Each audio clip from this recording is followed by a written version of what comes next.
Hey everybody, welcome back to my channel. My name is Tori and this is Holy City Mystic. Thank you so much for being here. So I've gotten a lot of questions recently about unaspected planets in a birth chart.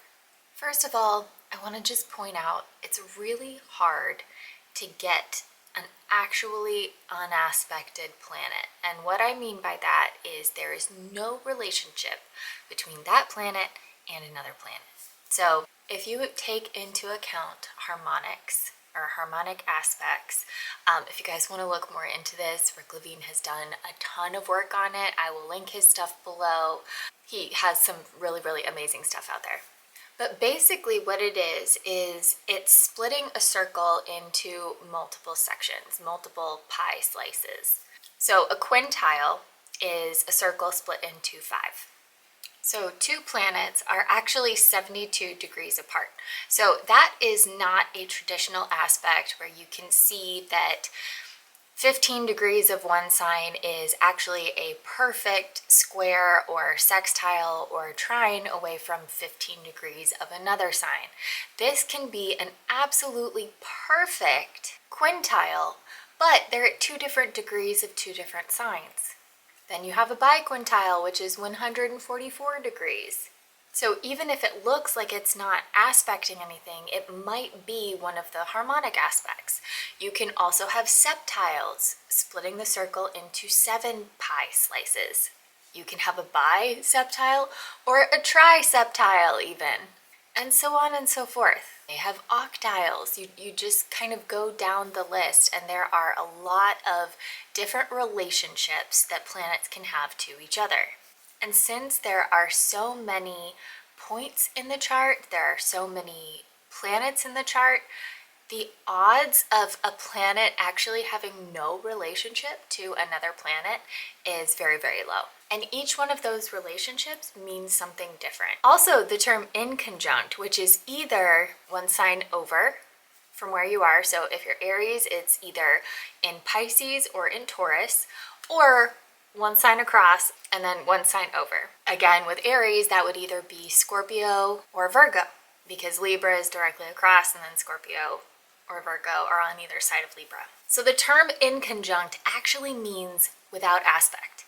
And if you're here because of all my yod content, you know that I believe that the quincunx, which is one sign across and then one sign over either side, is a very strong aspect. It is not without relationship. It is definitely a very strong aspect that has a signature to it that people who have this in their birth chart can actually feel. So say you do have a planet, and honestly, I don't know if I've ever seen it actually, because there is always a planet with some kind of relationship to another planet in the chart. But say you do. Say, you are just going off of major aspects. You don't want to go into the harmonics. You don't want to, go into like wider orbs or anything like that. That planet is always going to be in a relationship to another planet, at least by sign, if not by degree. And so what I mean by that is if you have a Mars in Gemini and then you have anything at all in Libra or Aquarius, that Mars is going to be trined by sign to something else. Same thing for all the mutable signs. If you have anything in a mutable sign in your chart, that Mars is going to be connected by sign in a squared fashion to anything in those mutable signs. So it's always going to have some kind of relationship. So another way you can really view this is also if that planet that you think is unaspected in some way is like all the way out here by itself, and then all the other planets are on the other side of the chart. That is the chart pattern of a bucket chart. And so anyone who has looked into chart patterns knows that a bucket chart, the planet that is kind of away from the rest, that handle of the bucket, is going to be kind of the focal point of the entire chart, where it's like everything else are these natural gifts, and then you're just learning how to develop that focal planet, that bucket handle at the end. So another way you can kind of view this is, say you have a beautiful grand trine in your chart. It's gorgeous, everything is just working together, like you are just an air grand trine. Everything is like right where it needs to be. That is like having a party that's almost like a family reunion. Or it's like a couples party where like everyone went to college together, everybody knows everybody else, and everybody gets along. It's like the easiest party you will ever have. There's no awkward conversations, there's no filling in histories because everybody's been there for every part of the other's life. Say you have a grand cross in your chart. Everything is in fixed.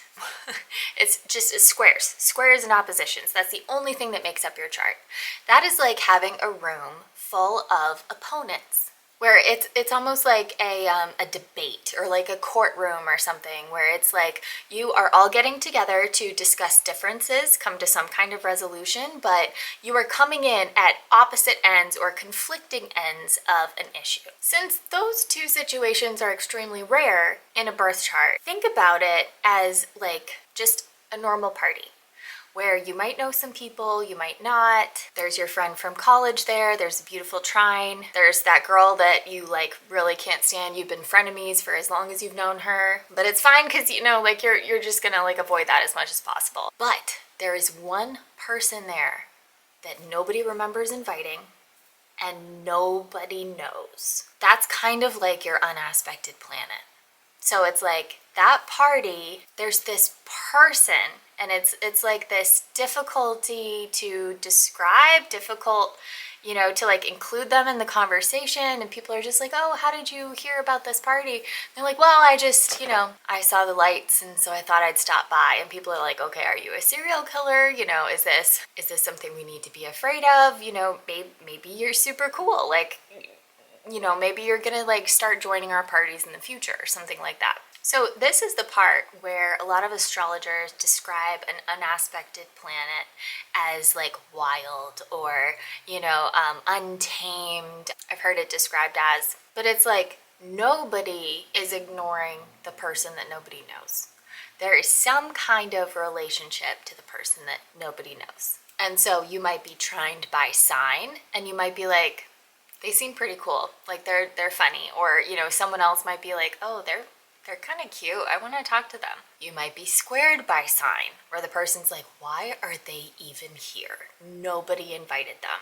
But everyone at the party is going to notice the person that nobody knows. So that's kind of what it's like having a unaspected or like a weirdly aspected planet. There's almost always some kind of connection with another planet. And if I believed that inconjuncts were actually without aspect, I wouldn't be able to do the work that I do in yachts, because I know, and my clients know who I've spoken to, that their yod is a very prominent signature in their chart. And it may not have dictated their entire life, but it has been a theme. It has been a huge theme over the course of it. So I hope this makes sense. If you guys have any questions or comments about this, please let me know. I do try to answer as many of those as I can, and I'll talk to you guys later. Bye.